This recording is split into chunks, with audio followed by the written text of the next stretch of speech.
DoorDash drivers. I'm going to give you 5 habits of highly successful DoorDash drivers. If you're new, you're going to want to watch this video. These are some things that help me, and I'm going to help you. Welcome back to Mr. Bet on You.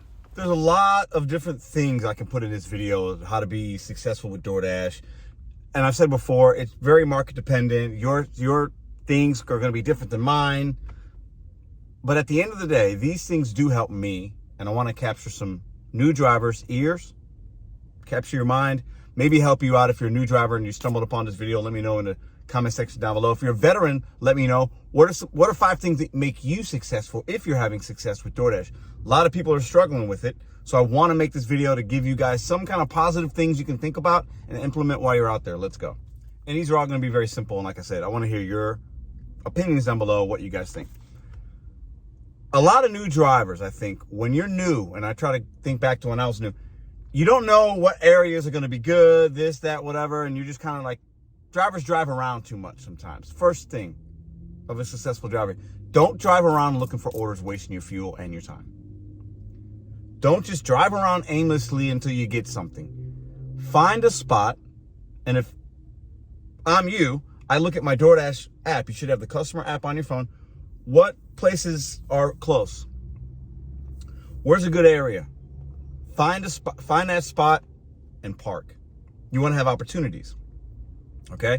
Don't just drive around looking for orders. You're going to waste time, you're going to waste fuel. You might, you know, it's a killer to just drive around, and then the app, and then at that point it's going to take you all over, and before you know it, you know, you drove way more than you needed to. First tip, don't drive around looking for orders. Find a spot and sit. This leads me to my second tip. You want to position yourself for nicer restaurants where the subtotal is going to be higher. Okay? Now, there's nothing wrong with McDonald's and things like that, and you can get some good ones from McDonald's and Taco Bell and Burger King. You'll get some decent ones, but the subtotals on those are going to be so low most of the time that you're also going to see a lot of trash. Because somebody ordering a $10 value meal on McDonald's, while it might cost them $15-16 in the app, the suggested tip might be $1.50, $2, $3. You know, it's going to be a lot of $4 or $5 orders, $2 orders if there's no tip. Position yourself in your market. Where's a good pizza joint? Where's that sushi joint at? Where's the seafood place at? Where's the nice Italian joint at? Where is a Five Guys? I know some of you guys don't like that because they're just making the fries. It's not a big deal. Five Guys is expensive. Panera, bread company, places like that has a nice subtotal amount. That's where you want to be. So your second thing, positioning yourself appropriately. Driving to that honey hole, that hot spot. It don't need to be a hot spot in the app. A hot spot in the app just means that's where order volume used to be, and they want to push you there. Find your own spot. Good merchants that you like to do business with, okay? Places that are also, those good merchants, if they're around doctor offices, those are going to be, you might get some catering orders, larger orders, because a lot of doctors' offices, the pharmaceutical reps, place large orders. Places that have a lot of business going, or like business type areas, right? So that could be downtown, it could be whatever. Those are where you want to position yourself, especially during lunch. During dinner, you probably position yourselves in a nicer area, but you're going to be delivering to families and stuff like that. Position, position, position. And positioning yourself around nicer establishments where the subtotal is higher versus where there's a whole bunch of fast food. And you can make some money there, okay? And maybe the best case is there's some fast food plus some higher end joints. Find those honey holes, those hot spots, your personal hot spots. Find them yourself. That's where you want to start your dash. Highly successful DoorDash drivers also don't only have one app. This is our third tip here. You got to have at least 2 more apps.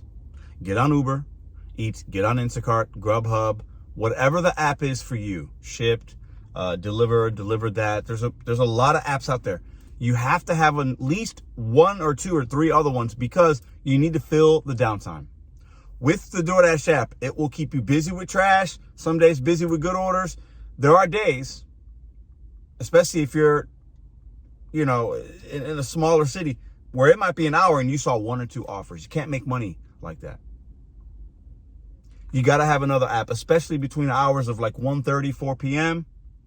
You got to have another app to fill in. A shopping app is what I recommend. make sure if you're doing DoorDash, that's not your only app. Now, this is for the new people. The OGs know that. The only way you can make money in 2024 is you got to have other apps. If you're doing one, maybe you're lucky enough and the DoorDash is the king in your market and you're whatever, but that's not going to be most people's experience. For you new drivers out there, if you got onboarded with DoorDash, also continue to onboard with other apps. Use them as fillers when DoorDash is slow. Number 4, have a short memory. Think of it like this. We're talking about highly successful DoorDash drivers, and some of y'all are like, what the highly success? We want to be successful, right? Think about a pitcher, a relief pitcher in baseball. Think about a cornerback, a defensive back in football. Sometimes those guys, one play, one wrong pitch, one whatever could ruin their whole day. They did everything right, but then one moment is what sticks out to them. Not the successful ones. The successful ones, they give up, that relief pitcher gives up a home run.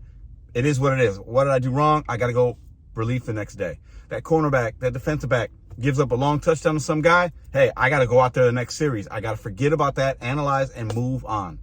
Having a short memory and realizing it's not as bad as you think it is usually, and that order will pass. You know, you might have had a rough hour. All it takes is for that next hour to be good to even it out. What I've noticed with DoorDash is it usually does even out. The weeks, the months, the days, the hours. Your first hour might be great. You made 30, 40 bucks. The second hour might be 15, 16, 10. That third, fourth hour, you know, you got to ride the wave. Have a short memory. Try to calm down in the times when you're feeling like this sucks. And listen, I get animated a lot. Sometimes I don't like doing this. It can suck. But you got to have a short memory and just focus on that next order. And don't let the last one that you just delivered or the last whatever that you've been declining, like have a short memory. Try to stay positive is number 4. And my 5th one is something that I talk about often. Adaptability as a DoorDash driver is going to be extremely key. What I mean by that is you'll have a lot of people telling you, and maybe it's even your own experience, I want to have $2 a mile, Pedro, $2 a mile. You know, so if I see a $6 run, you know, it's got to be 3 miles or less. If I see $10, it's got to be 4 or 5 miles. Like, that's my criteria. And those things are fantastic. But sometimes, you know, we talk about cherry picking, right? Sometimes if the cherries aren't there, you have to be willing to adapt. There's nothing wrong with taking an order if it makes sense to you, if it's profitable. I'm not telling you to take trash, but you have to adapt. You have to look at what are these programs doing? What's DoorDash incentivizing? I used to not like to shop, but shop and delivers is big. I've been talking about that for a while. It's a game changer for me in St. Louis with my earnings and the opportunities that I see. So if you're somebody last year that didn't like to shop, or if you worked last year with DoorDash and now you're back and you're kind of newish again and things have changed, it's like, oh my God, this app is crazy. I want to pull my hair out. Be willing to throw out some of those old strategies. You might need to. You have to adapt. You have to adapt. You have to adapt. Adapt or die. Highly successful individuals will tell you that. The same can be said for DoorDash. And I'm going to give you guys one bonus thing that might be helpful for some of you guys. I use an app called Solo. It helps me track my mileage, tax information for next year, so I can be prepared when that comes around. Has leaderboards, earnings insights, guaranteed earnings. Check out the pinned comment and in the description box if you want to sign up. Use that link. It's been extremely helpful for a lot of drivers. 300,000 people have signed up for the Solo app. It's a way you can have everything tracked very easily, especially for you new people out there. Like, what do I do with taxes? How do I do this? How do I track my mileage? Do I need to file quarterly, yearly? What do I do? What do I do? A lot of that information can be answered just by downloading the app and trying it out. So all my veterans, I'm sure I missed some things. What do you think?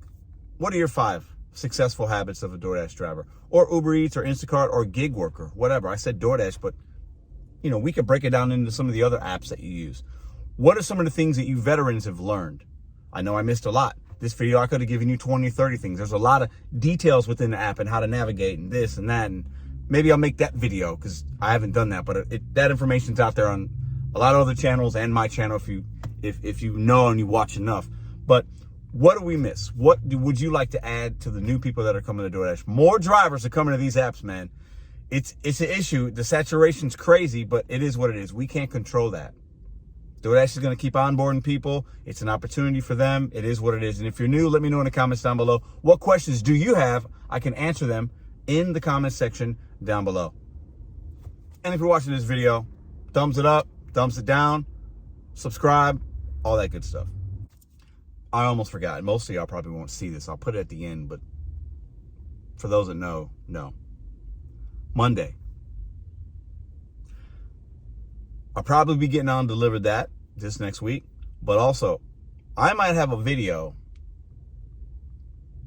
that's going to be a little controversial, a little eye-opening, a little ranty.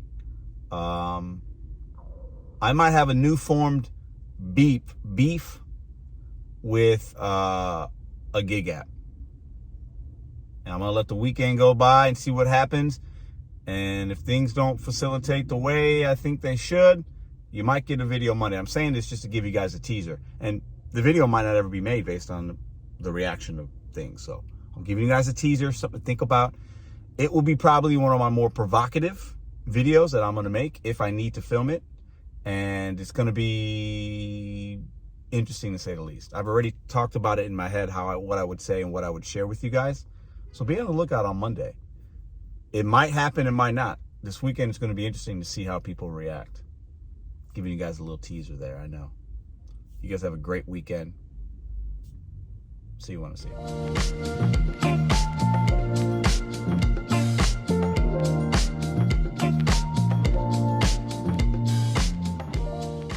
If you like this video or others, check out this one here. Consider hitting subscribe. Let me know what you think in the comments.